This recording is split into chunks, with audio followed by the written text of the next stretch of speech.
speaker is Leo Panich, who is a member of the Workers' Assembly, who teaches at York University in the Political Science Department, and is going to talk about the free and accessible transit campaign and what does it mean. Thanks, Jeremy. Well, thanks for coming out today for the launch of this campaign.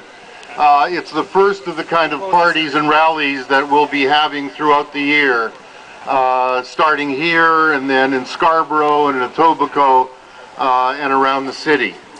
The idea behind this is really to stress not just free but accessible. And we mean by accessible, obviously accessible socially. A $3 transit ride is not socially accessible for a great many people in our society. Accessible, obviously, in terms of people with different needs, including the disabled, but also accessible geographically in terms of so many parts of Greater Toronto that are inadequately covered by public transit.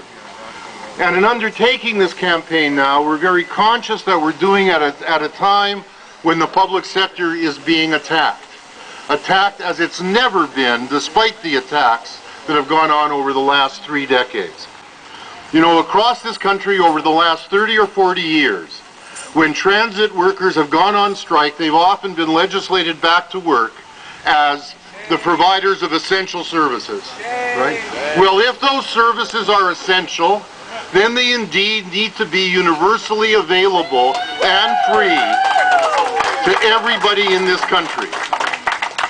We're also undertaking this with a very clear view to living at the moment under an economic crisis and a very severe ecological crisis that overlaps with it.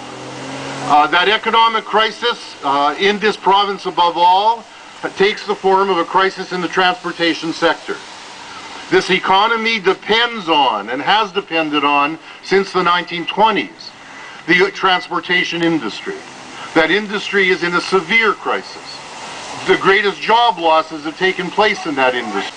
How this relates to this campaign is that rather than losing the facilities and the skills that auto workers have, it is essential for our society to start converting the auto plants, the parts plants, the assembly plants, into the kinds of public transport resources that we need for a broader, free, and universal transit system. We are not going to run away from the question of how this is going to be paid for in this campaign. The irrationality of taking essential services and turning them into individual goods or services that need to be bought as commodities on a market is never clearer. We see it in relation to healthcare and education and water. No one expects to be paying every time you turn on a tap. No one expects to be plugging a nickel in a meter when you turn on the tap or flush your toilet. We understand very well, especially in this society, if not south of the border, that health and education and basic services need to be provided universally and collectively. Well, that means they need to come out of the taxation we pay to governments, to the public sector, to the state. That taxation needs to be related, obviously, to the vast inequalities and the growing inequalities that exist in this society. The inequalities between people in Rosedale who have Porsches and Lexuses in their driveways and the people in Rexdale who need to pay $3 every time they need to get on the subway or the bus. But we also need to be addressing the irrationality that exists in all of our minds. The irrationality where we don't seem to resent to pay the extra $200 a year to Rogers or to Bell. And we resent the extra $200 a year we have to pay for public services.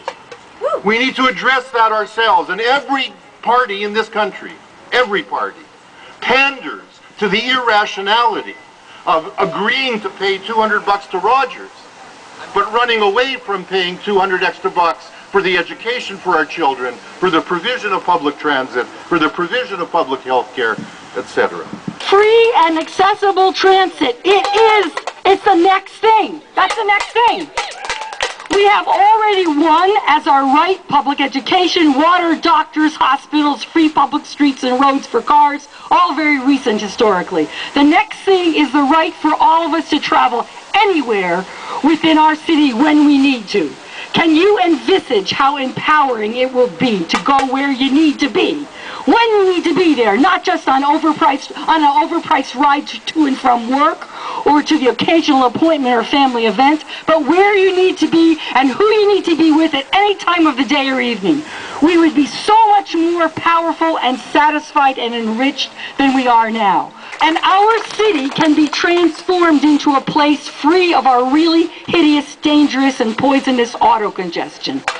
Our absence of mobility encloses us into the lives of being trapped in our homes and workplaces most of the time. I am in the campaign for free and accessible transit because I cannot afford a Metro Pass. I have a very low income, and I would like to describe to you a part of the campaign you yourself may wish to become a part of. You may wish to join us leafleting at transit stops in ways that will fit in with your own schedule and your own connection to your neighborhood. It is called leafleting within your own commute, the 20-minute leaflet. I don't like the 20-minute workout, which is also a good thing, but this is the 20-minute leaflet. You find a time to meet one or two friends, some people are okay doing it by themselves, and hand out brochures for a short time on a regular basis. The 20-minute leaflet commitment could easily grow into a longer time when the conditions are right. I am here on behalf of Sistering in collaboration with the Fair Coalition team. I am here to talk to you about the TTC escalating fares. It is very difficult for people like others and myself with a limited or restricted income. Even though the TTC provides adequate transportation, it drains the less fortunate financially as a result of recent escalating in the TTC fares.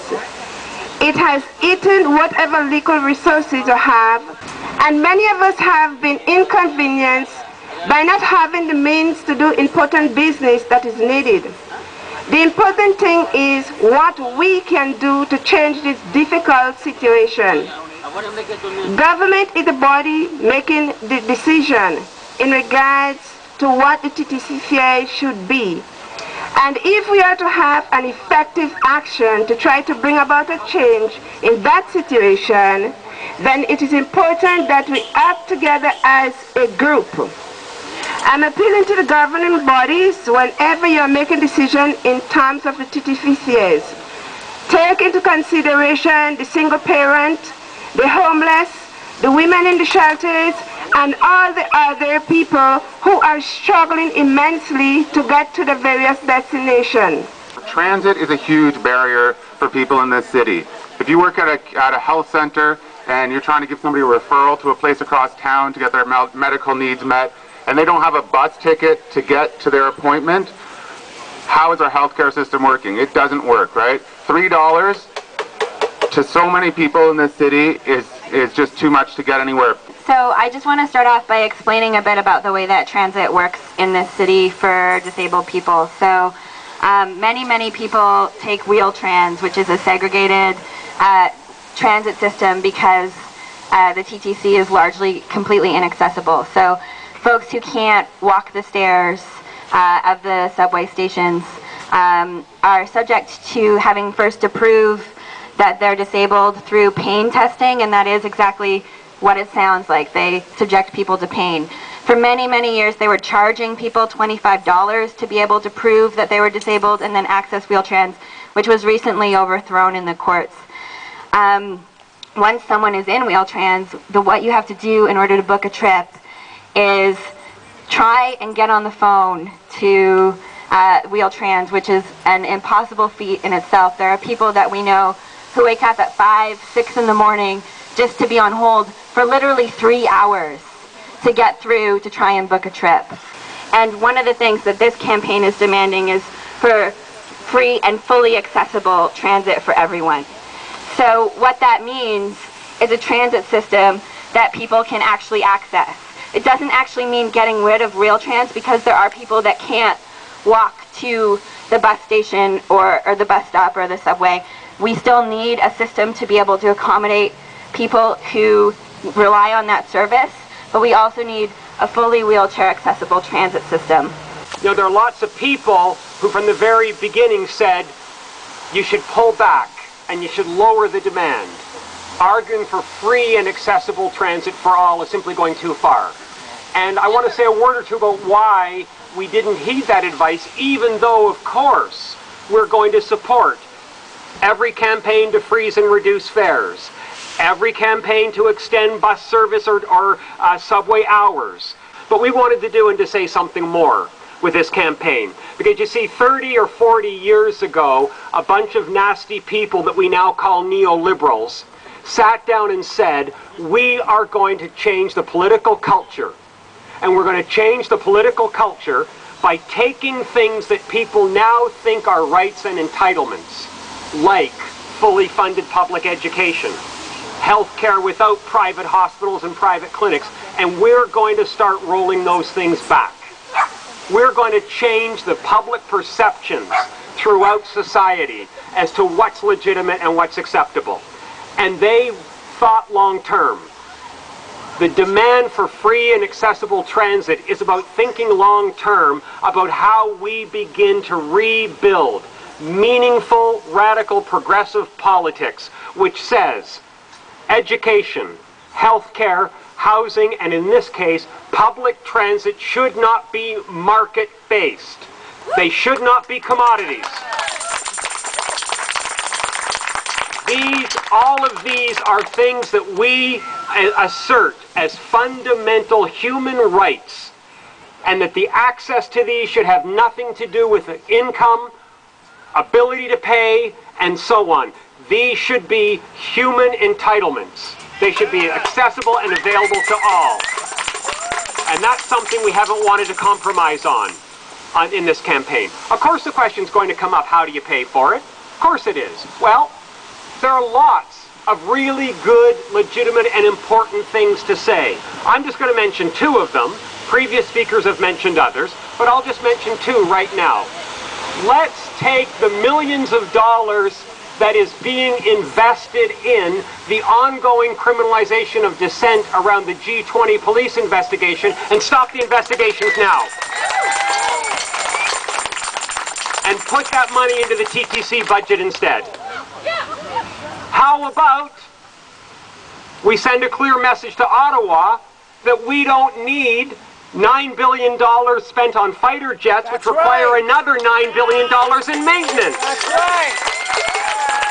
So the point is, it's not that it can't be afforded, it's that a different set of social priorities are at work. And one of our jobs in raising the demand for free and accessible transit is to say it is possible. It's a question of political will, of creating a movement that can begin to redefine what the political agenda is, what is possible, and we're seeing this as an ongoing campaign which is about reimagining what is possible for the left in this city and beyond. In that sense, we're saying, in the good old-fashioned spirit of the left, that we are being realistic by demanding the so-called impossible. Thank you.